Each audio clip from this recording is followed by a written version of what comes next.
ఒక్కసారి కొమ్మూరి గోల్డ్ కి కాల్ చేయండి. తాకట్లో ఉన్న మీ బంగారాన్ని విడిపించి మార్కెట్ ప్రైస్ కి వాళ్ళు కొనుక్కుని మిగతా డబ్బులు మీకు ఇచ్చేస్తారు. పవిత్ర పుణ్యక్షేత్రంలో ఉన్నాం. గట్టిగా చెప్పాలి, ఓం నమో వెంకటేశాయ, ఓం నమో వెంకటేశాయ. భారత్ మాతాకి, ఇంకా గట్టిగా భారత్ మాతాకి జై తెలుగు తల్లి, జై తెలుగు తల్లి. ఇప్పుడే మన డిప్యూటీ సీఎం గారు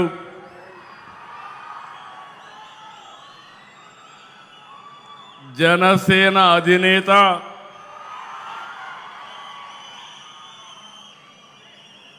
ఎల్లప్పుడూ కూడా రాష్ట్రం బాగుండాలి, దేశం బాగుండాలని ఆకాంక్షించే వ్యక్తి, ప్రజాసేవకే వచ్చిన వ్యక్తి కొణిదెల పవన్ కళ్యాణ్ గారు, రాష్ట్ర బీజేపీ అధ్యక్షులు మాధవ్ గారు, కేంద్ర మంత్రివర్యులు కింజరపు రామ్మోహన్ నాయుడు గారు, Telugu Desam party working president Lokesh గారు, కేంద్ర మంత్రివర్యులు పెమ్మసాని చంద్రశేఖర్ గారు, సహచర మంత్రివర్గ సభ్యులు స్థానిక శాసనసభ్యులు పులివర్తి నాని గారు, పార్లమెంట్ సభ్యులు ప్రసాదరావు గారు, గౌరవ ఎంపీలు, గౌరవ ఎమ్మెల్యేలు, గౌరవ ఎమ్మెల్సీలు, కార్పొరేషన్ అధ్యక్షులు, ఎన్డీఏ 3 పార్టీలకు సంబంధించి బ్రహ్మరథం పట్టడానికి కార్యక్రమానికి వచ్చిన మీ అందరికీ మరొక్కసారి అభినందనలు, శుభాభినందనలు. నా రాజకీయ ప్రయాణం ఈ తిరుపతిలోనే మొదలుపెట్టాను, ఇక్కడే పుట్టాను. నాకు పునర్జన్మ ఇచ్చిన 7 కొండల వాడి చెంత ఈరోజు మీటింగ్ చూస్తే నమ్మకం, అది కూడా ఎన్డీఏ ప్రభుత్వం పైన.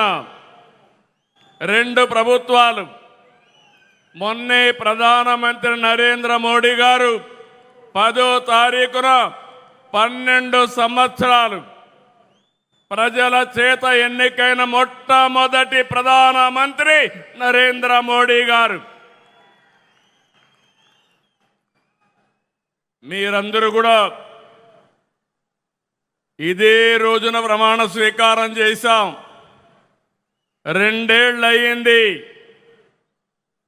అయితే ఈరోజు మీరు చూస్తే 2024 ఎన్నికల్లో మోడీ గారు, పవన్ కళ్యాణ్ గారు, నేను కలిసి రాష్ట్రాన్ని గెలిపిద్దాం, ప్రజాస్వామ్యాన్ని కాపాడదామని మిమ్మల్ని కోరాను.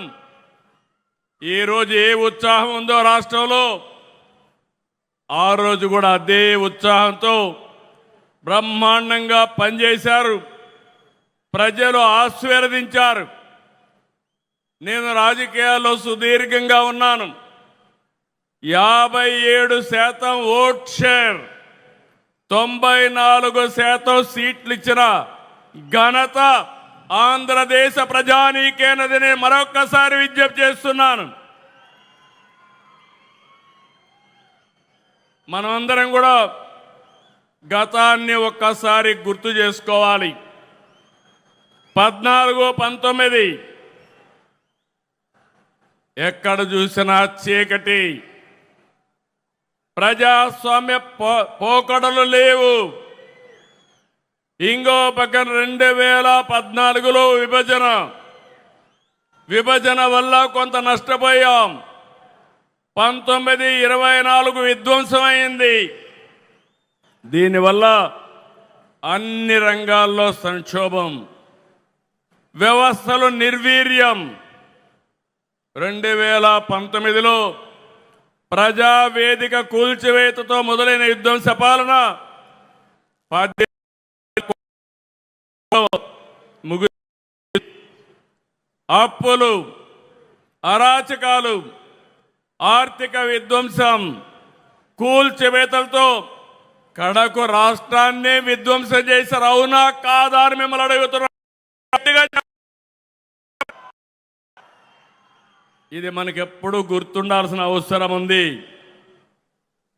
కేంద్రం 12 సంవత్సరాల్లో బ్రహ్మాండంగా అభివృద్ధి చేశారు.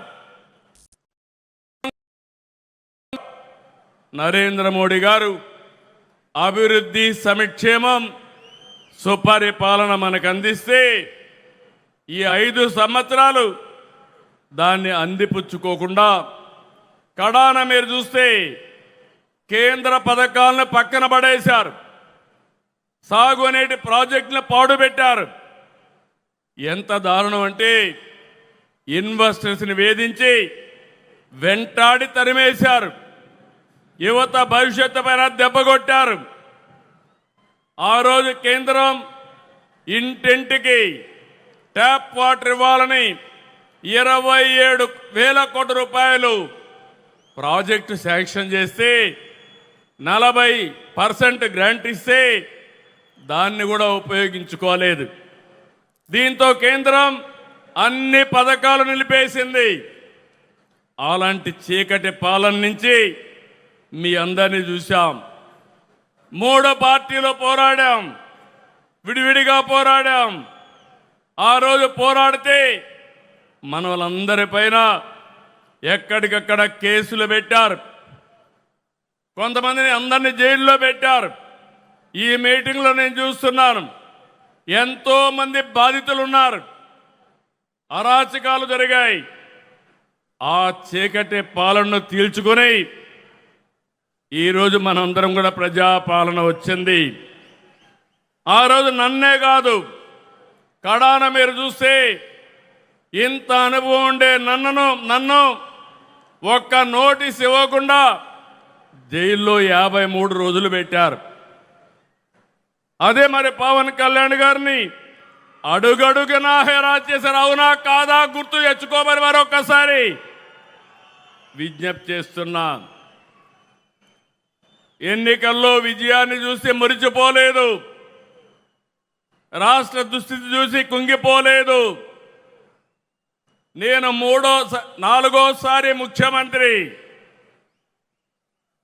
హైదరాబాద్ని అభివృద్ధి చేయడంలో, తెలుగు జాతిని ప్రపంచ పటంలో పెట్టడంలో ఆ రోజు పనిచేశాను.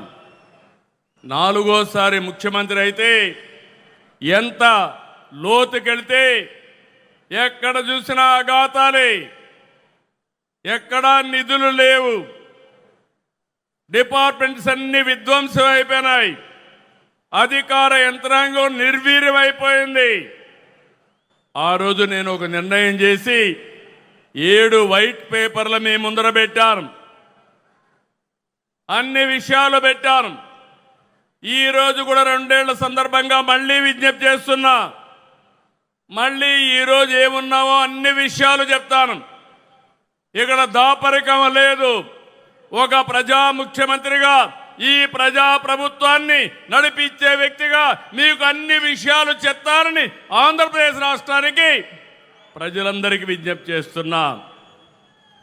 మీరు ఆ రోజు తీసుకున్న విజ్ఞత, ఆ విజ్ఞతే డబల్ ఇంజన్ సర్కార్ ఎన్డీఏ ప్రభుత్వానికి ఓటేసి రాష్ట్రాన్ని గెలిపించిన రాష్ట్ర ప్రజలకి మరొక్కసారి శిరస్సు వంచి మనస్సాక్షిగా నమస్కారాలు తెలియజేస్తున్నా.